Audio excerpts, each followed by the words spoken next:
এই, তুই আমার বাড়িতে বাইরে ফেল করার ছেলে আমার দরকার নাই, যা। আম্মা মুরগির মাংস রান্ধো তো, মোর রুচি নাই, খাইবার পারি না। দাঁড়া, তোরে মুরগির মাংস খাওয়াইতেছি। এই, বাড়িতে বাইরে যা, যা আমার বাড়িতে। তোর যদি লজ্জা শরম থাকে আমার বাড়িতে আবি না, যা। আমার শরম লজ্জা নাই। তুই ফেল করছস, আমি এই গ্রামে মুখ দেখাইতে পারি না। আপনি মুখ দেখাইতে পারতেছেন না মানে? আপনার মুখে আবার কি হইছে? হারামজাদা, আমার মুখে আবার কি হয়েছে তুই জানিস না? আব্বা, এই ছোটখাটো বিষয় নিয়ে ঝগড়া করা কেমন দেখায় না? আমরা বাপপুলা যদি ছোটখাটো বিষয় নিয়ে ঝগড়া করি তাহলে তো এলাকার মানুষ হাসাহাসি করবো। এগুলা বাদ দিয়া আম্মা আরে আপনি কোন মুরগির মাংস আনতে, আমরা মজা করে ভাত খাইতে পারবো। তোর কি শরম লজ্জা বলতে কিচ্ছু নাই? না। ফেল তো করছস, এখন কি করে খাবি? কি করে খামু আমি তখন কইতে পারতাছি না। তুমি আম্মুরে বলো আগে মুরগির মাংস আনতে, আগে মুরগির মাংস দিয়ে ভাত খাই লই।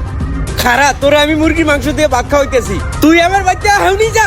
আচ্ছা আব্বা, তুমি আমার একটা কথা বুঝাও। তুমি যত সিলাসিলি করতেছো এত লাভটা হইতেছে কি? তুমি সিলাসিলি করলে কি আমি এখন বাস করতে পারবো? পড়াশোনা তো আমার মাথা দিয়ে ঢুকতেছে না। আমার চিন্তা ভাবনা এখন ব্যবসা নিয়ে। আমি ফেল করছি দেয়া তুমি সিলাসিলি করতেছো। আমার কই মাসের জীবন দেয়া আমি কিছু করতেছি না। অনেকের জীবন পুটি মাসের জীবন। তাদের যদি এসব কথা বলো তাহলে তারা আত্মহত্যা করবো। তুই কি আমারে পাগল পাইছস? কি দিয়ে কি বুঝাস জানতে? তুমি আমার কত মুরগি মাংস রান্না করতে? আমার বাড়িতে বাইরো যা। একটা কথা মনে রাখিস, তুই কিন্তু আমার বাড়িতে আইতে পারবি না। কিরে বন্ধু, আমরা দুজনে মিলে তো প্রাইমারি স্কুলে লেখাপড়া করলাম, আর দুজন একলগে পরীক্ষাও দিলাম। আমি পাশ করলাম আর তুই ফেল করলি, তো তুই এখন সমাজে মুখ দেখাবি কিভাবে? কেন এখন কি মুখ দেখাতে পারবো না? তারপর একটা কথা আছে না, ফেল করছস মুখ দেখাবি কেমনে?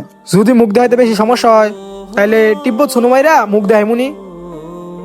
এই, তুই কি আমার সাথে ফাজলামি করতেছিস? তোর সাথে ফাইজলামি কেন করবো? এই যে বললি যে তুই বৎসনমীকে মুখ দেখাবি, তুই তো বললি কেমনে মুখ দেখাইমু, এর লাগে তো বললাম। বাদ দে সব কথা। আমি তো পাশ করলাম, ভাবলাম ঢাকা শহরে গিয়ে লেখাপড়া করব, কিন্তু তুই গ্রামে থেকে কি করবি? আমার মাথায় চিন্তা আছে একটা ব্যবসা বাণিজ্য করবো। বুঝলাম না, তুই করছস ফেল, তুই আবার গ্রামে কি ব্যবসা করবি? আর আমার মনে হয় না তুই এই পরীক্ষায় ফেল করে কোনো ব্যবসায় সফল হতে পারবি। কে কোনো জায়গায় কি লেখা আছে পরীক্ষায় ফেল করলে ব্যবসা করা যাবে না, আর ব্যবসা করলে সেই ব্যবসায় সফল হওয়া যাবে না? বন্ধু, ছোটবেলা থেকে অনেক আশা ছিল দুজনে পাস করে ঢাকা শহরে গিয়ে একলাকে লেখাপড়া করুম। এখন কি আর করার, তুই যেহেতু ফেল করছস তাহলে গ্রামে থেকে খেত খামারি কর। শুন বন্ধু, তুই গ্রামের আশেপাশে কোনো কলেজে ভর্তি হয়ে যা, দুই বন্ধু মিল্লা একটা ব্যবসা করবো নি। না না, সেটা কখনোই সম্ভব না। তুই করছস ফেল, এখন তোর সাথে যদি আমি ব্যবসা করি তাহলে কি আমি সফলতা পাবো? কখনোই না। এর চেয়ে ভালো তুই একটা মেকানিক্সের দোকান দে। আমি যখন ঘড়ি পরবো আর ঘড়ি নষ্ট হয়ে গেলে তোর কাছ থেকে ঠিক করে নিয়ে তোকে মোটা অঙ্কের একটা টাকা ধরাই দেবো। অপমান করতেছিস না, আরো কর, তোরই এখন সময়। আমি আবার তোকে কখনো অপমান করলাম? যা সত্যি তাই তো বললাম। আচ্ছা এইসব কথা বাদ দে, তুই আমার একটা কথা বল। পড়ালেখা করলেই যে একটা ভালো পজিশনে যেতে পারে তুই আমার গ্যারান্টি দিতে পারবি? আচ্ছা আচ্ছা, থাক থাক, পরীক্ষা তো ভালো রেজাল্ট করতে পারস নাই, এই যে কথাবার্তার ভিতরে ভালোই রেজাল্ট করতে পারবি। তোর লাগে কথাই পারা যাবে না, তুই গ্রামে খেত খামারি কর, আমি চলে গেলাম। হায় রে, সবাই অপমান করে। জীবন নামে রেলগাড়িটা আর তো চলে না। বন্ধু, তোর আব্বার কি কিছু বলছিলি? না রে বন্ধু, কিছু বলি নাই। তুই কি তোর আব্বারে কিছু বলছিলি? আমি চোখের উপরে চোখ রেখে কয়ে দিছি। আমি সিদ্ধান্ত নিছি, আমি আব্বারে বলবো আমি পাশ করছি। তুই মিথ্যা কথা কেন বলবি? আমি যদি আব্বারে মিথ্যা কথা না বলি তাহলে আব্বার সমাজের ভিতরে কোনো মান সম্মান থাকবে না। শুনে মিথ্যা জগৎ থেকে বাইরে আয়। তুই যদি তোর আব্বারে বলস, তোর আব্বা আর 10 জনরে বলবো। যেদিন তোর এই মিথ্যা কথা প্রকাশ হইব সেদিন তো তোর বাপে আরো বেশি কষ্ট পাইবো। সেদিন তুই কি করবি? এখন যদি বলিস তুই পাস করছস, কয়দিন ভালো মতন চলতে পারবি। যেদিন সত্যিটা প্রকাশ হইব তোর আর তোর বাপের মান সম্মান কই যাইবো। তুই অবশ্য ঠিকই বলছস। শুন, তোর বাপের কাছে চোখের উপরে চোখ রেখা কথাটা বইলা দিবি। তোর বাপে হয়তো বা কতক্ষণ চিল্লাচিল্লি করবো, তুই খালি চুপ করে থাকবি। কিছুক্ষণ পরে দেখবি এমনিতে চুপ হয়ে গেছে। হ, আমি এখান থেকে গিয়ে আমার আব্বাকে আমি সত্যি কথাটা বলে দিব। কিন্তু সমাজে মুখ দেখাবি কেমনে? সমাজের কথা কানে নিলে তোর জীবন চলবো না। তুই যদি ভালো কাজ করিস সমাজের লোক ভালো কথা বলবে, খারাপ কাজ করলে খারাপ কথা বলবে। শুন বন্ধু, আমরা যে ফেল করছি এটা লয়ে চিন্তা করে লাভ নাই। আমরা সামনে কি করবো এটা লয়ে চিন্তা করতে হইব। আচ্ছা, তা না হইলে বুঝলাম, কিন্তু তাইলে তুই এখন কি করতে চাইতেছ? আমি সিদ্ধান্ত নিছি তুই আর আমি মিলে ব্যবসা করব। ব্যবসা নাই করবি বুঝলাম, কিন্তু কিসের ব্যবসা করবি? আর ব্যবসা করতে তো অনেকগুলা টাকা লাগে, কিন্তু টাকা পাইবি কই? বন্ধু, আমরা দুজন মিলে মাছের ব্যবসা করবো। আর তুই টাকার কথা কইতেছস, তুই তোর বাপের থেকে কিছু টাকা নিবি, আমি আমার বাপের কইয়া কিছু টাকা নিমু। বন্ধু, আমার আব্বা তো এত টিয়া দিব না। তুই তোর বাপের ভালো করে বুঝাই বলবি। প্রথমে আমরা একটা পুকুর নিব, ওই জায়গা থেকে লাভ কইরা আরেকটা পুকুর নিব। আর আমরা তো একটা ব্যবসা করব না, আমরা এই ব্যবসায় লাভ করে একটা মুরগির ফার্ম দিব, আর তোর বাড়ির সামনে খালি জায়গা আছে না, ওই জায়গায় দরকার হলে মুরগির ফার্ম দিব। তোর চিন্তা ভাবনা তো অনেক ভালো। আমরা যে ফেল করছি এইসব চিন্তা ভাবনা মাথা থেকে বের করে দে, আমরা যে ব্যবসা করবো এই চিন্তা মাথায় নিয়ে আয়। শুন, তুই তাহলে তোর বাড়িতে যা, তোর আব্বুরে ভালো করে বুঝাই বল, আমি আমার আব্বুরে ভালো করে বুঝাই বলতাছি, আর সমাজের কথা কিন্তু কান দিলে চলতো না। আচ্ছা ঠিক আছে বন্ধু, আব্বারে যাই বুঝাই বলি, দেখি কি বলে। শুন, তোর বাপের দেয় সাহস করে বইলা দে, হয়তো বা চিল্লাচিল্লি করবো, বেশি হইলে একটা মারি দিব। শুন, তোর বাপে যত চিল্লাচিল্লি করুক তুই কোনো কথা বলবি না, বাড়ির দিকে চল। আচ্ছা বন্ধু চল। শোন, আমাদের এলাকা থেকে আমরা 3টা ছেলে পরীক্ষা দিছিলাম, 2জনে ফেল করছে আর আমি একমাত্র পাশ করছি।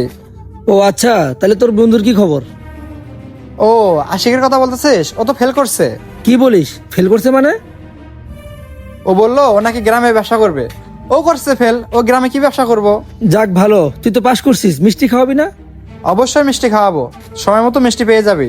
আচ্ছা ঠিক আছে, চল তাহলে মিষ্টিটা কিন্তু মনে করে খাওয়াইস। আচ্ছা ঠিক আছে, কইছি না সময় মতো ঠিকই মিষ্টি পেয়ে যাবি।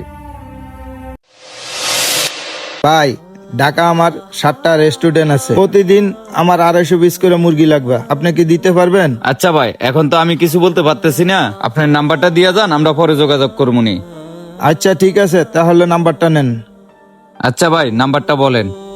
01723। 23। আচ্ছা ভাই যান, আমরা পরে যোগাযোগ করবনি। আচ্ছা ভাই, টাকা পয়সা লইয়া কোনো চিন্তা করবেন না, আমরা নগদ টাকা দিয়ে মাল লইয়া যাবো। আচ্ছা ভাই, আমরা সন্ধ্যায় কনফার্ম জানামুনি। আচ্ছা ভাই, তাহলে আমি চলে গেলাম। এই পর্যন্ত অনেক জায়গায় ইন্টারভিউ দিলাম, কিন্তু কোনো জায়গায় চাকরির ব্যবস্থা করতে পারলাম না। তুই আর আশিক একসাথে পড়াশোনা করছিস, আর আশিক ফেল করার পরেও ব্যবসা দিয়ে সফল হয়েছে। কি করবো বল, কত জায়গায় ইন্টারভিউ দিলাম, কোথাও একটা চাকরির ব্যবস্থা করতে পারলাম না। ভাবছি যে কোনো বিনিময়ে হলেও একটা চাকরির ব্যবস্থা করুম, কতদিন আর এভাবে বসে বসে খামো। তুই একটু ভালো করে ট্রাই কর, দেখ একটা না একটা ব্যবস্থা হয়ে যাবে। হ্যাঁ, অনেক জায়গায় ইন্টারভিউ দিলাম, কিন্তু কি আর করুম। আচ্ছা মন খারাপ করিস না, আল্লাহ ভরসা, কিছু একটা হবে, চেষ্টা কর। বন্ধু, কালকে কিন্তু 4টে পিক আপ লাগবে, ফজর নামাজের পরে মাছ উঠবে। ও 3টা পিক আপ ভাগ করছস? আগের বার কিন্তু বাড়ালে অনেক ঝামেলা করছিল, এবার ভাড়াটা ভালো করে মিলাই লইস। আরে বন্ধু, তুই পিক আপ নিয়ে চিন্তা করিস না, এবার যেমন ফুরাই লইব। ও কালকে ফজরের পরে তো মাছ ধরবি। হ্যাঁ, হজরের পরে মাছ ধরবো। ঢাকার থেকে একটা লোক আসছিল, সে বলতাছে তার প্রতিদিন 250 করে মুরগি লাগবে। ও ভালো কথা, তার নাম্বার রাখছস? নাম্বার রাখছি। আর হুন, পিক আপ গুলা কিন্তু সকালে ভিতরে লাগবে। আচ্ছা সমস্যা নেই।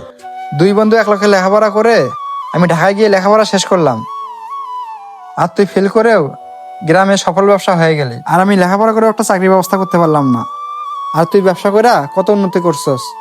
ফেল করার পরে মানুষ মনে করছে আমি কিছুই করতে পারবো না, আল্লাহর রহমতে আমি অনেক দূর গেছি। আচ্ছা, এখন কয়টা পুকুরে মাছ চাষ করতেছিস? এই তো 7টার মতো। আচ্ছা, এগুলো দেখাশোনা করিস কয়জনে? আমরা 3 জন করি, তারপরও একজন লাগবো। ও ভালো কথা, তোর কাছে কোনো শিক্ষিত লোক আছে? কেন বন্ধু? আমাদের মাছের খামারে হিসাব পাতি করার লেগা একটা শিক্ষিত পুলা লাগবো। বন্ধু একটা কথা বলি কি, আমি তো চাকরির পিছনে অনেকদিন ধরে ঘুরতেছি, আমি তো চাকরি পাতেছি না, তাহলে তুই একটা কাজ কর, তাহলে তোকে ওই চাকরিটা আমাকে দে। বন্ধু, তুই এসব কাজ করতে পারবি না। আরে বন্ধু পারবো। না রে বন্ধু, আরেকটা লোক দেখ, তুই পারবি না।